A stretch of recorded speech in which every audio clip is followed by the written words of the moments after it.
Welcome back to NSC's weekly series Spotlight. It's an exciting one because the boys in gold secured a spot in the US Open Cup final. They then head to Orlando and fell short there, but they're back here at GEODIS Park this Saturday for Hispanic Heritage Night against Houston. All that and more here on Spotlight.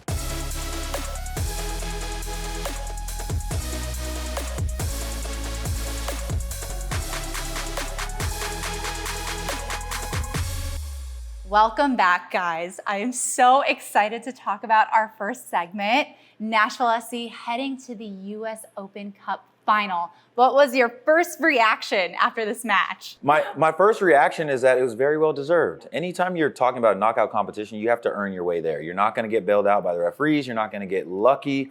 You have to earn it. And that's exactly what you saw in the semifinals against a very good Philadelphia side.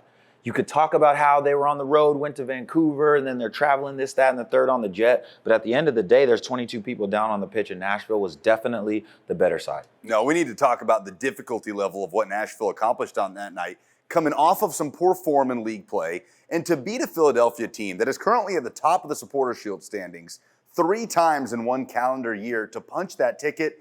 And good things happen when Sam Surridge scores goals, guys. Nashville unbeaten this year when he hits the back of the net. And anytime an individual scores a hat trick, it's going to give you a good chance to win. But you could probably speak to this. Just that lift that you get from that first time that he scores in a game, knowing Nashville's best performances come when Sam Surridge is out there finishing chances. Yeah, I couldn't agree with you more, because the initial stages of the game before he hit the back of the net the first time was very cagey.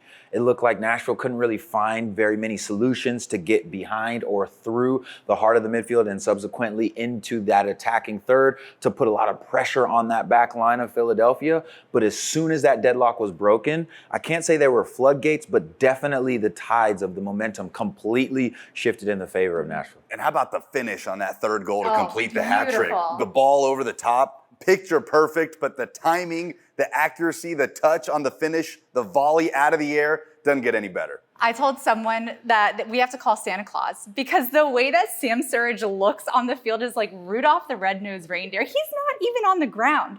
Did you look at the slow motion of his last goal? His feet weren't even on the ground. I mean, come on. I mean, I was in stadium, which was great. And yeah, sometimes I guess Christmas does come. It does pull up in September. So when you talk about the gifts that Sam's been able to deliver night in and week out, it's very inspirational. It's what you need from a 9 of his stature, his quality, his ability. But the way he does it with poise seems to really be a cornerstone message that he's very comfortable here in Nashville. He's really figured out the rhythm, both on and off the field. And again, I can't speak to it enough. There have been a multitude of players that have assisted him. It's not just Hani, or it's not just Alex Muyl. No, or it's not just Schaffelberg. Palacios is the one that gets the first assist on the goal. And quite frankly, he makes it. Being able to have a flick header that goes about 15 yards to the back post, where we all know Sam Surridge is the best operator in the entire league, is exactly what you need to be able to surprise people in terms of where's the service going to come from. And that's exactly why it's very difficult to be able to track him in the box, because you don't know who is going to serve to him at what time.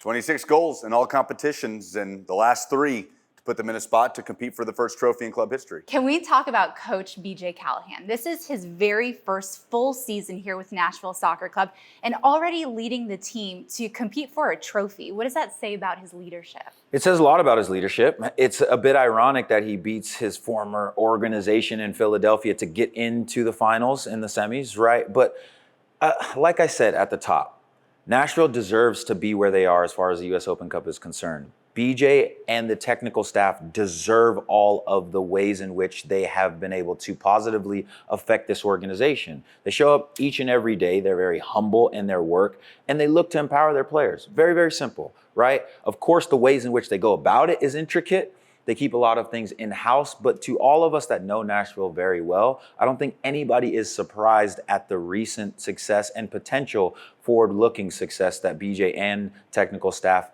have at their fingertips, to be fair. I think it just says a lot about their process, right? To be able to shake off that recent run of form in league play, you lost 6 of your last 7 in MLS play, to sandwich in a midweek semifinal, it's a big challenge. The mentality to snap out of the previous loss, a heartbreaker, against Cincinnati, turn around and play a good Philadelphia team that you've already beaten twice on the year and put together that complete a performance. It's a credit to BJ, it's a credit to this group, and they're going to go to Austin with an eye on a trophy. Yeah.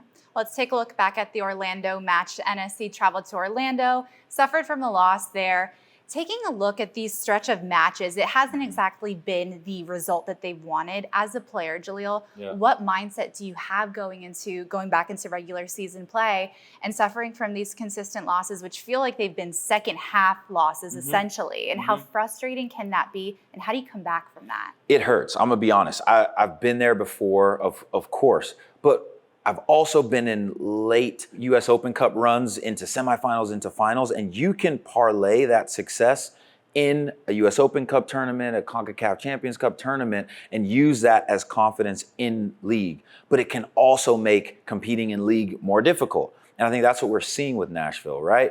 When you go into league play, it's been difficult for them since the summer months into now, but you have the US Open Cup final. And that gives you confidence, like I said. But when you look at the fixtures, especially these 2 6-pointers against Orlando and Cincy, late in the game, you got to be able to close it out. And that is what, of course, BJ Callahan and company are going to look to address. But you got 2 competitions to really keep your eyes on, and there's silver linings there as far as positives are concerned. It feels like there's some specific points of emphasis that have led to some of these results, right? Giveaways in the defensive third, leading directly to Evander's game winner in the 90th minute, certainly leading to Ojeda's second goal in Orlando over the weekend. So certain things to clean up and got to get healthy, right? Walker Zimmerman, Jason Palacios leaving the Orlando game, Ahmed Kasim, Johnny Perez missing against Orlando as well. So if some of those things get cleaned up, some of those players come back out onto the pitch, there's still time for Nashville to get out of this dip and be playing their best soccer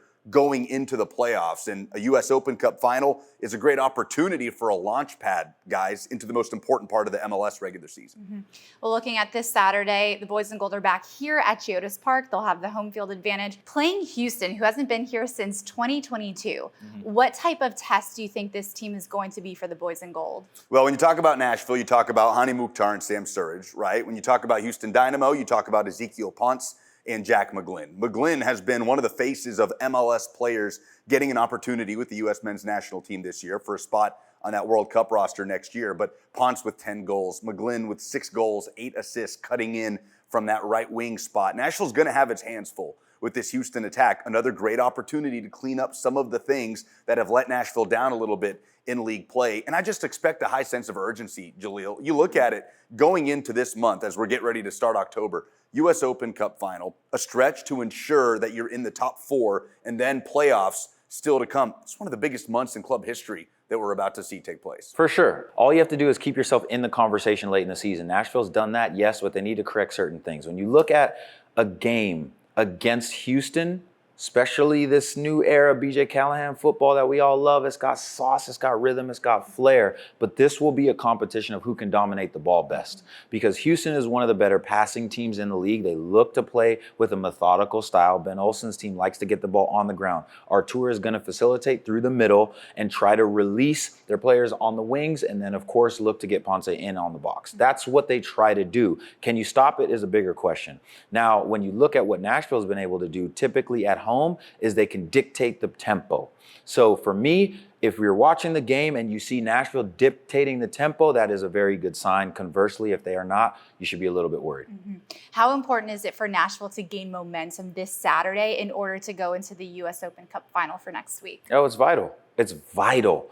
And I'll be very interested to see how BJ manages it, who goes out, who plays what amounts of minutes, because when you talk about his leadership, those are things that he's gotten by and large right this season, and he's going to need to continue in on that. And for me, when you look at, again, a Houston, this is a proper three-pointer because they're in the Western Conference, but you need to continue to stack up points. How well can you compartmentalize mentally and physically when you play? And you talk about the stakes in this game. For Nashville, a chance to get back into the top 4 in the East. For Houston, a chance to stay above the playoff line. Both are tightly contested battles happening respectively in the Eastern and Western conferences. So it's going to be a playoff feel here at GEODIS Park on Saturday, and obviously the stakes are high the following Wednesday. So huge month or huge week coming up. That's right.